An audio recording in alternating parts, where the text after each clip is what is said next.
No vídeo 1 eu falei sobre os prazos envolvendo a LDO, que estão lá no ADCT. Eu vou deixar o link aqui embaixo para vocês clicarem na aula em que eu iniciei a falar sobre a LDO e vamos iniciar aqui a parte 2 do vídeo.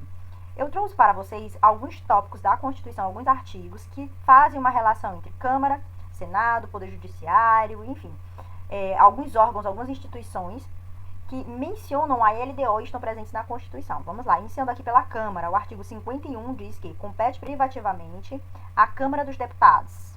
Inciso 4º, dispor sobre sua organização, funcionamento, polícia, criação, transformação ou extinção dos cargos, empregos e funções de seus serviços, e a iniciativa de lei, olha só, para fixação da respectiva remuneração, observados os parâmetros estabelecidos na Lei de Diretrizes Orçamentárias. No Senado, o texto do legislador é muito parecido. Olha só. Artigo 52. Compete privativamente ao Senado Federal. Inciso 13. Dispor, olha só, até coloquei aqui no mesmo slide para a gente fazer a comparação. Dispor sobre sua organização, funcionamento, polícia, criação, transformação ou extinção de cargos, empregos e funções de seus serviços. E a iniciativa de lei para fixação da respectiva remuneração, observados os parâmetros estabelecidos na Lei de Diretrizes Orçamentárias. Então, nem Câmara nem Senado podem dispor sobre sua organização sem estarem em conformidade com a Lei de Diretrizes Orçamentárias. Coisa parecida ocorre aqui, olha só. Poder Judiciário, o Ministério Público e a Defensoria. Vamos analisar aqui qual que é a relação entre eles e a LDO. Poder Judiciário, artigo 99, parágrafo 1º da Constituição diz: ao Poder Judiciário é assegurada a autonomia administrativa e financeira. Ele tem autonomia administrativa e financeira, porém, olha só, os tribunais elaborarão suas propostas orçamentárias dentro dos limites estipulados conjuntamente com os demais poderes da Lei de Diretrizes Orçamentárias. Olha só o que diz em relação ao Ministério Público. O artigo 127, parágrafo 3º. O Ministério Público elaborará sua proposta orçamentária dentro dos limites estabelecidos na Lei de Diretrizes Orçamentárias. E, por fim, eu trouxe aqui a Defensoria, que diz o seguinte, artigo 134, parágrafo 2º. As defensorias públicas estaduais são asseguradas a autonomia funcional e administrativa e a iniciativa de sua proposta orçamentária dentro dos limites estabelecidos na Lei de Diretrizes Orçamentárias e subordinação ao disposto no artigo 99, parágrafo 2º. O que nós temos aqui? Que tanto a Câmara, quanto o Senado, quanto o Poder Judiciário, Ministério Público e Defensoria Pública têm certa autonomia em suas ações, porém, essa autonomia não pode ultrapassar os limites dados pela Lei de Diretrizes Orçamentárias. Eu trouxe aqui também em relação às despesas com pessoal, olha só. As despesas com pessoal ativo e inativo e pensionistas da União, dos Estados, do Distrito Federal e dos municípios não podem exceder os limites estabelecidos em lei complementar.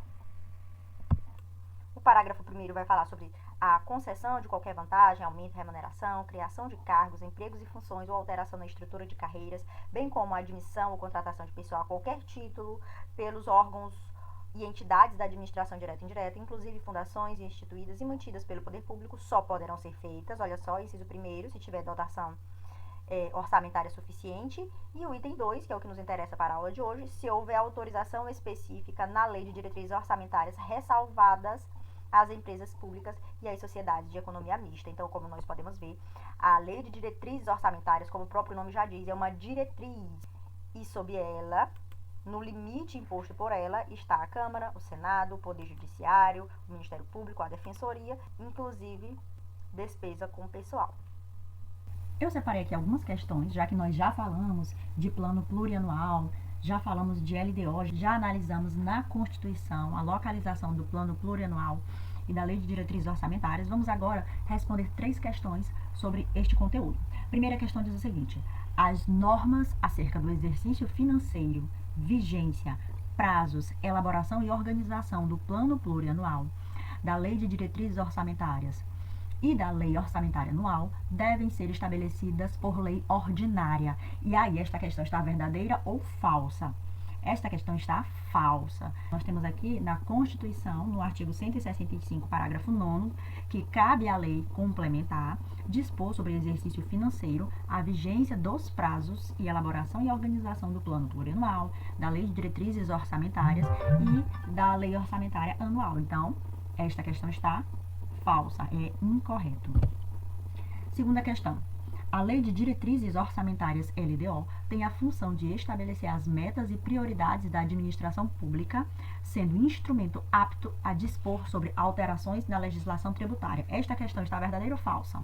Ela é verdadeira. Artigo 165, parágrafo 2º da Constituição diz: a Lei de Diretrizes Orçamentárias compreenderá as metas e prioridades da administração pública federal, incluindo as despesas de capital para o exercício financeiro subsequente, orientará a elaboração da lei orçamentária anual e disporá sobre as alterações na legislação tributária e estabelecerá a política de aplicação das agências financeiras oficiais de fomento. Então, a segunda questão está correta. Avançando para a nossa terceira e última questão, o modelo orçamentário brasileiro é definido na Constituição Federal de 1988 do Brasil. A Constituição estabelece um arcabouço normativo sólido para a gestão orçamentária, buscando conciliar a eficiência na aplicação dos recursos públicos com a participação democrática da sociedade na definição das prioridades governamentais. O instrumento, que tem como função estabelecer as diretrizes, os objetivos e as metas de médio prazo, atenção para a palavra médio prazo, da administração pública é a Lei Orçamentária Anual, a Lei de Diretrizes Orçamentárias, o Relatório de Gestão Fiscal, o Plano Plurianual, o Relatório Resumido de Execuções Orçamentárias. Aqui a correta é o Plano Plurianual. Agora vamos lá para algumas observações. O artigo 165, inclusive, é importante que vocês deem uma olhadinha no artigo 165, tá? Que vai tratar sobre essas leis orçamentárias. Diz o seguinte: leis de iniciativa do Poder Executivo estabelecerão, parágrafo 1º, a lei que instituir o plano plurianual estabelecerá de forma regionalizada as diretrizes, objetivos e metas da administração pública federal para as despesas de capital e outras delas decorrentes e para as relativas aos programas de duração continuada. Mas aí onde é que fica a questão do médio prazo? Aqui diretamente do site do Ministério do Planejamento e Orçamento diz: Plano Plurianual, PPA, o principal instrumento de planejamento orçamentário de médio prazo do governo federal é o Plano Plurianual. Então, está aí como gabarito da terceira questão, a letra D de dado. Muito obrigada por ter assistido até aqui. Se você gostou do vídeo, inscreva-se no canal e até o próximo vídeo. Detalhe, no próximo vídeo nós vamos tratar sobre a nossa última lei orçamentária, que é a LOA, Lei Orçamentária Anual. Então, nos vemos no próximo vídeo.